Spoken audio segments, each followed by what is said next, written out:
This problem we have, let's see here, we have a Rankine cycle with a regenerative phase to it. We have a net power output of 150 megawatts, which maybe did I neglect to put that in here somewhere? Probably did. So let's see here.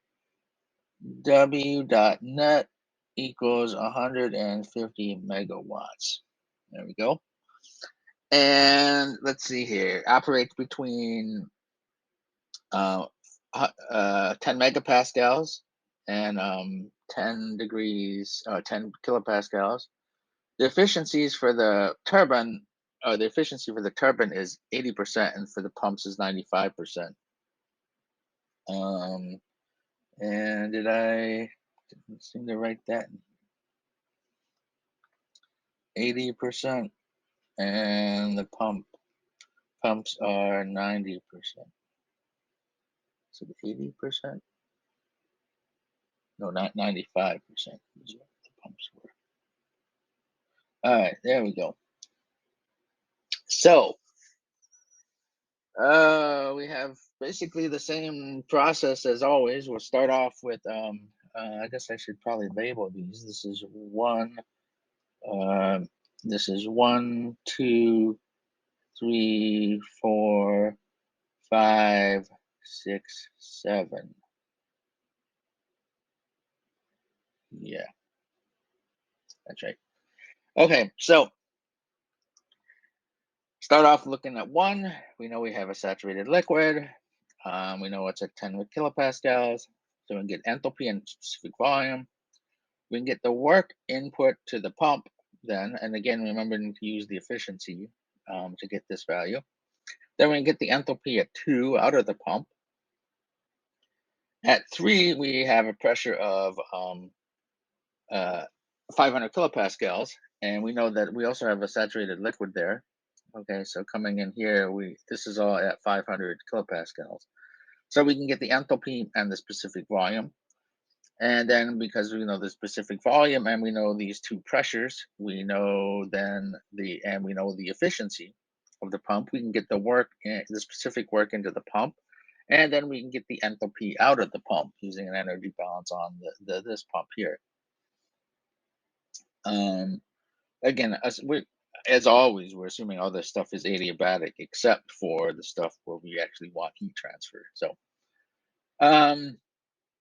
we know P5 and T5, so we can get H5 and S5. We know S6 prime is S5, so the isentropic case. We know P6, and really that's whether there's a prime on there or not is irrelevant. Let's see if I can get in there. Well, all right. Okay, so there we go. So we know the pressure there, and we know the for the isentropic case, we know the entropy. So we can get the isentropic enthalpy at 6. So that would be this point here, 6 prime. And then we know the efficiency of the turbine, so then we can get the actual enthalpy at 6. This is that. And then we can basically do the same thing at 7. So we know the enthalpy in the isentropic case, the enthalpy at 7 prime is the same as that at 5. We know the pressure. So we're in the two-phase region, so we can get the isentropic quality factor and the isentropic enthalpy there. And then again, using the efficiency of the pump, we can get the actual enthalpy at 7.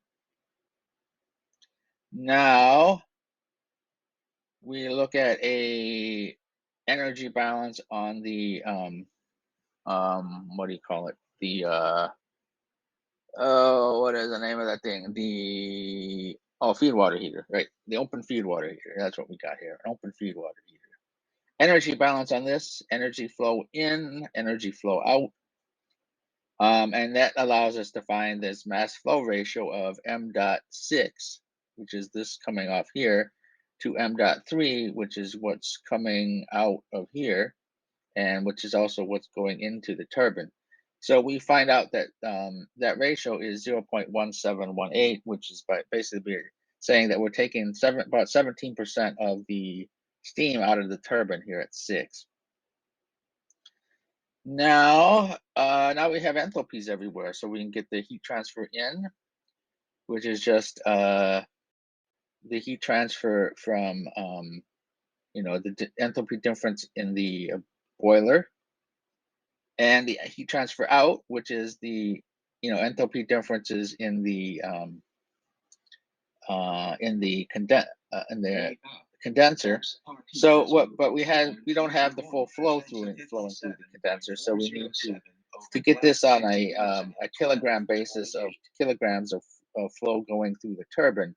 We need to multiply by this factor. This gives us basically the heat flow per kilogram of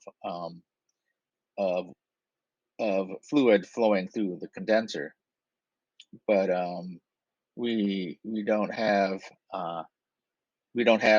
that's not the same as the amount of fluid flowing through into the turbine. So again, that's what this factor is all about. And so we can get the net work in out, and that's this minus this. So we get the specific net work out is about 939 kilojoules per kilogram. Since we know the power output, we can get the mass flow rate, and that winds up being roughly 160 kilograms per second. The thermal efficiency is then just the net work out divided by the heat transfer in, or the specific net work out divided by the specific heat transfer in, and that winds up being 34.5%. Now, they also asked us for the irreversibility associated with the regeneration process. So we know P6 and we know H6. We didn't find S6 before, so we can now get S6. We can also get S3 and S2.